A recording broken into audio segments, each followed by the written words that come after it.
ചാലക്കുടി എറണാകുളം മണ്ഡലങ്ങളിൽ 2020 സ്ഥാനാർത്ഥികൾക്ക് വലിയ ജനപിന്തുണ ലഭിക്കുന്നുണ്ടെന്ന് പ്രസിഡന്റ് സാബു എം ജേക്കബ്. 3 മുന്നണികളെയും ജനം മടുത്തു. കഴിവ് തെളിയിച്ചവരാണ് 2020 സ്ഥാനാർത്ഥികൾ. ചാലക്കുടിയിലും എറണാകുളത്തും 2020 പാർട്ടി സംവിധാനം സുശക്തമാണെന്നും സാബു ജേക്കബ് പറഞ്ഞു.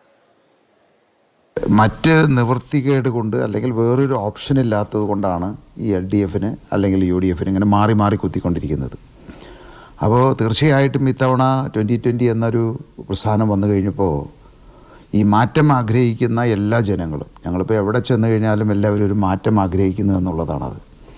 അപ്പോൾ അതൊരു വലിയൊരു കോളിളക്കം സൃഷ്ടിക്കുമെന്ന് തന്നെയാണ് ഞങ്ങൾ വിശ്വസിക്കുന്നത്. ഇത്തവണ വളരെ അപ്രതീക്ഷിതമായിട്ടാണ് ഞങ്ങൾ സ്ഥാനാർത്ഥികളെ പ്രഖ്യാപിച്ചത്. ഞങ്ങൾ മത്സരിക്കുമെന്ന് തന്നെ ആരും പ്രതീക്ഷിച്ചിരുന്നില്ല. കാരണം അല്ലെങ്കിൽ ഇതേപോലെയുള്ള പല ആളുകളും വന്ന് സ്ഥാനാർത്ഥികളെ അവർ ഭയപ്പെടുത്തും. അവരെ വേറെ ഏതെങ്കിലും രീതിയിലൊക്കെ അവരെ പിന്തിരിപ്പിക്കാൻ ശ്രമിക്കും. അതുകൊണ്ടാണ് ഞങ്ങൾ ആരെയും അറിയിക്കാതെ അങ്ങനെ ഒരു അപ്രതീക്ഷിതമായിട്ടൊരു പ്രഖ്യാപനം നടത്തിയത്.